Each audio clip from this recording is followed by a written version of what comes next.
All right, in previous videos, I talked about how there's some great opportunities for first-time home buyers in the Calgary market. And now there is a program that you may or may not have heard about that the government has allocated $1.2 billion. It's got some pros, it's got some cons, and we have a very special guest coming into the office today to share his insights on the program. What's good about it and what you have to watch out for. Stay tuned.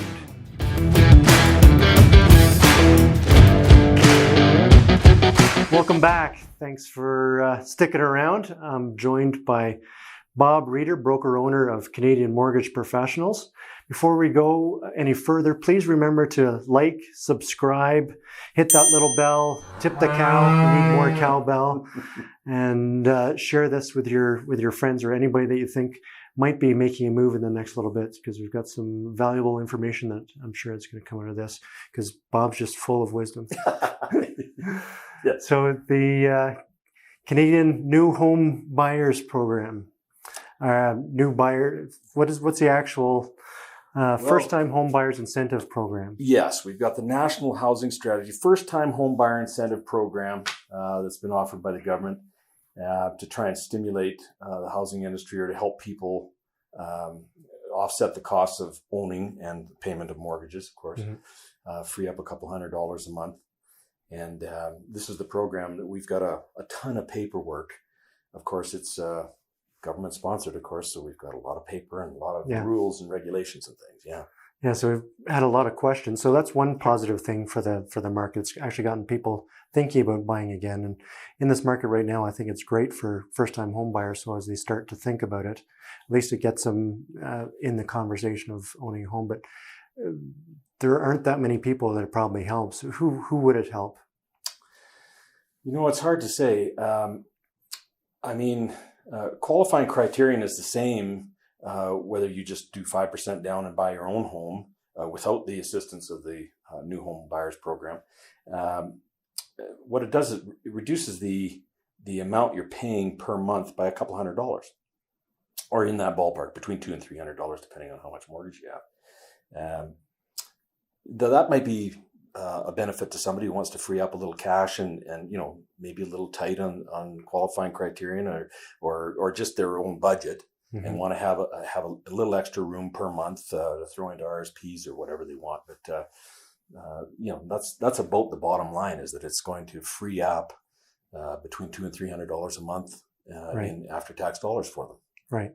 So people, the average incomes have come down in Alberta 7%. Over the past 5 years. So it might be some people interested in that. Yep. And some people that are, they hear that their government will share in the loss potentially as well. That's part of the program. They're going to register as a second mortgage behind the bank's first mortgage. So to answer your question, if the property went down, is the government, since they're a partner in essentially? So I'll describe that a little bit. The property value at the time of sale will have to be determined by an independent appraisal, which is a cost, and establish the difference, whether the value of the property's gone up or it's gone down. Whether or not you bought an existing house with a 5% share, second mortgage that the government offered, or a 10% on a brand new house, the government would share in the appreciation or the depreciation of the property with the percentage of how much mortgage is on the property. So if it went up 10%,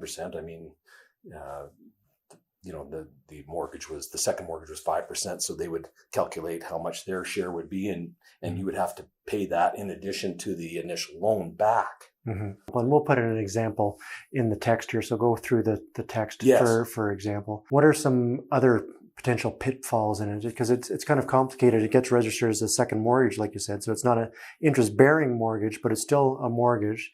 So the lawyers are going to charge more for that? Yes. So there'd be additional legal fees. The discharge of the mortgage would cause additional legal fees because they're registering two different documents. The discharge, there'd be costs for appraisals and determining the fair market value independently, and the government allows for them to do an appraisal as well that you'd be charged for. So there are additional costs. Having someone else on the title, whether it's private or government or whoever it is, does complicate the title, and it doesn't allow the homeowner to have complete freedom of decision on how they're going to when or how they're going to discharge or sell the house or discharge the mortgage or whatever. So that mortgage is open. It can be discharged at any time. If somebody received an inheritance or something like that, or won the lottery, they'd be able to discharge the mortgage at any time. Right. Yeah. And determine but they'd have to determine the fair market value at that time to see if the house had appreciated or depreciated. So there's complication. Right. Yeah. I was speaking with Sam over at McKay Real Property Law, and he mentioned that the mortgage instructions for the second mortgage come from CMHC, and a lot of lawyers aren't used to doing that. So it can cause some additional delays and stuff because it's not business as usual. It's normally you would just send them, or the bank would send them automatically, right? Yes. But this is another thing. CMHC is the only insurer that's involved in this program because, of course, they're a government institution. So GE and the other insurers are not involved in this program. So that should be against the Competition Act or something. That too. But in some instances, the insurers will insure. They have their own set of guidelines, and they'll insure different properties, 50 plus, or certain kinds of residences, certain kinds of properties may be available to GE and not available for CMHC. So you'd be restricted to CMHC's guidelines alone for the approval on a property, and sometimes that'll fit, and sometimes it might not. Right. So you'd have to consider that as well. And with the down payment, you're not given any break on the CMHC fees either, right? None. No. The premium is applied on the first mortgage, the total mortgage alone. Right. So the registered amount, which is the full amount. The second mortgage doesn't count on the insurance premium, so you don't get a break on that at all. So it could mean some more potential business for CMHC to put those coffers back up again. It gives them a little more room too. But the criterion for lending is pretty strict as well, as far as what your income is, how your income's determined, your credit. All of those criterion are fairly strict. So you need perfect credit, and it's a maximum of 4 times your income is the maximum amount of purchase price you can qualify for. Right. So if you make $120,000, the program has a maximum income that can be allowable of $120,000. So 4 times that's $440,000. That's the maximum amount of a mortgage that you can qualify for. Right. Okay. So the average price being under that $460,000 or so, we could. Well, it's 40. Where's my calculator? 40 is the math on the maximum, but the average being about $460,000 in Calgary. There is some houses that would qualify, but still you'd have to go through all those other hoops. It restricts you to that amount. So if you qualified for 500 or 600, and that's the house that you want to have, you can't. This program wouldn't work for you. Right. So maybe a smaller condo or something like that. So if there's a single person, they're looking for something lower priced, and then again they have to. It's going to work in the lower end of the market for sure. That's what it's geared for.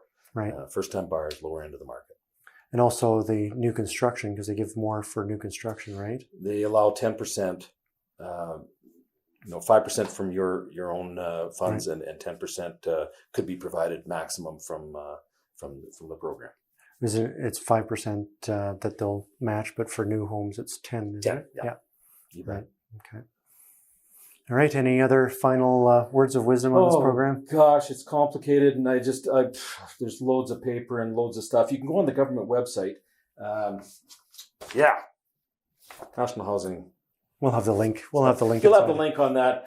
It's a ton of paper, and we're not going to go through all that today. But anyway, anybody is welcome to go on the website, and of course, you'll give them the link. So, Right. Well, there we have it. You've got some pros and cons, primarily cons of the program. If you have any questions, feel free to reach out to me or to Bob. We'll have the information here. Until next time, I'm Eric Mortimer, real estate agent and agent of change, helping you solve your problems and realize your dreams. Well, look at the size of my melon. It's Cell a phone huge too. head. He's got a huge head. Look at the noggin on that guy. Okay. Bob and Eric establishing a relationship.